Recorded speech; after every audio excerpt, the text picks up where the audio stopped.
India TV YouTube channel को subscribe करें और बेल आइकन दबाएं।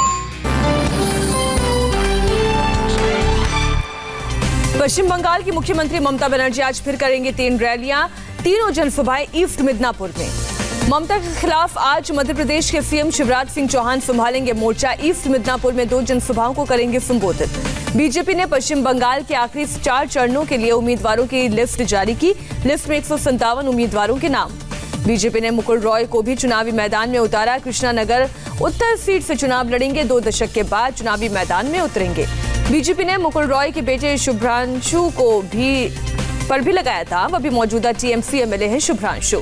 बीजेपी नेता राहुल सिन्हा पहली बार आजमाएंगे चुनावी किस्मत। सांसद जगन्नाथ सरकार को शांतिपुर सीट से उतारा। बीजेपी ने कांग्रेस नेता सुमेन मित्रा की पत्नी शिखा मित्रा और टीएमसी विधायक माला साहा के पति तरुण साहा को दिया टिकट। दोनों ने चुनाव लड़ने से किया इनकार। आखिरी लिस्ट में बीजेपी ने 17 मुस्लिम उम्मीदवारों को दिया टिकट। 19 महिला उम्मीदवारों को भी चुनाव मैदान में उतारा।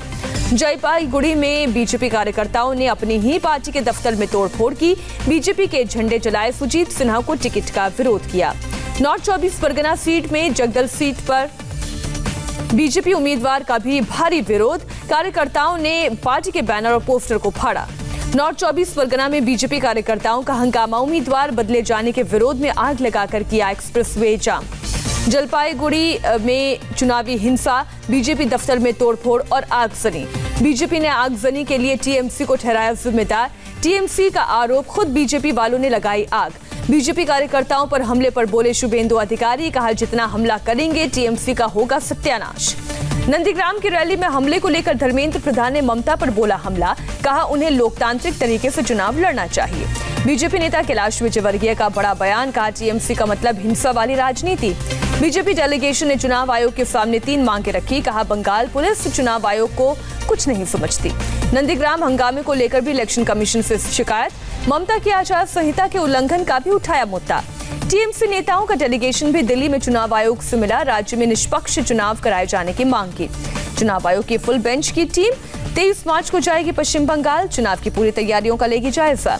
केंद्रीय सशस्त्र पुलिस बलों की 725 कंपनियां बंगाल में होंगी तैनात। 495 कंपनियां पहले ही संभाल चुकी है कमान। ईडी ने टीएमसी नेता विनय मिश्रा, उनके भाई विकास मिश्रा की संपत्ति कुर्क की। पशु तस्करी का है मामला। पश्चिमी मिदनापुर की रैली में ममता ने बीजेपी को दंगाबाज और अत्याचारी पार्टी बताया। बीजेपी बाहर से ट्रेन से लोगों को लाए तो भी न डरने को कहा। ममता ने फिर लोगों से लगवाए खेला होबे के नारे। कहा करछी और खुरपी से भी खेला होबे।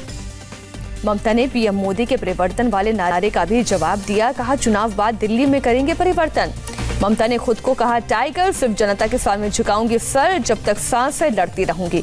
शिशिर अधिकारी के बाद टीएमसी सांसद दिव्येंदु अधिकारी के भी बगावती तेवर। कहा मुझे चुनाव प्रचार में नहीं बुलाया जा रहा है। दिनेश त्रिवेदी ने खुद को बंगाल की बेटी वाले ममता के बयान पर साधा निशाना। कहा प्रणब मुखर्जी भी बंगाल के बेटे थे। राष्ट्रपति उम्मीदवारी का क्यों किया था विरोध। कांग्रेस नेता राशिद अल्वी ने बीजेपी में नेताओं के ताबड़तोड़ शामिल होने पर उठाए सवाल। कहा सरकार बनाने के लिए सारी पार्टियों को तोड़ा।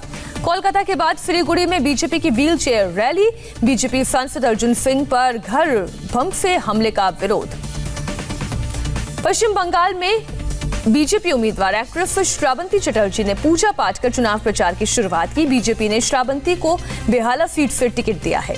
रामायण में राम का किरदार निभा चुके अभिनेता अरुण गोविल हुए बीजेपी में शामिल। दिल्ली में ली सदस्यता।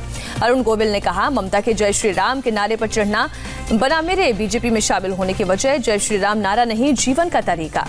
ममता ने दिल्ली से जुड़े नए बिल पर केजरीवाल का किया समर्थन। संघीय ढांचे पर सर्जिकल स्ट्राइक करार दिया। केजरीवाल ने ममता का धन्यवाद किया। आज असम के चुनावी रण में उतरेंगे कांग्रेस नेता राहुल गांधी। डिब्रूगढ़, झाबुआ और तिनसुकिया में करेंगे रैली। राहुल के बाद असम में प्रियंका गांधी संभालेंगे कमान। 21 और 22 मार्च को करेंगे रैलियां। कल असम की रैली में बोले पीएम मोदी। कहा असम की जनता और बीजेपी का दिल जुड़ा हुआ है। पीएम ने कांग्रेस पर बोला हमला। कहा कांग्रेस के पास ना तो नेता है ना नीति। वोट के लिए धोखा देना कांग्रेस का स्वभाव।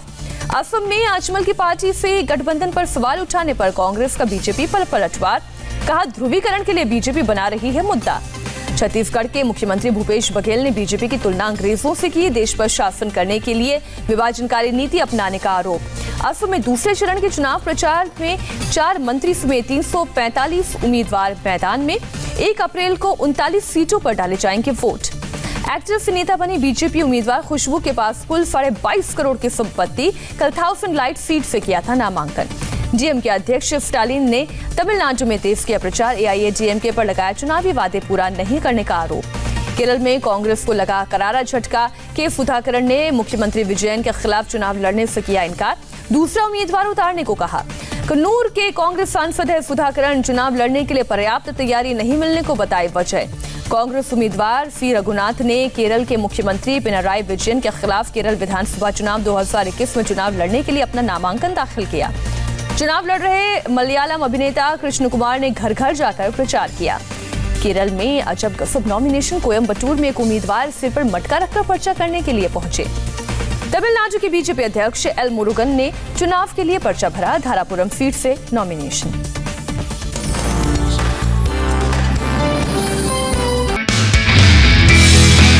नमस्ते, मैं हूं मीनाक्षी जोशी। वीडियो और खबरों से अपडेट रहने के लिए India TV YouTube channel subscribe करें।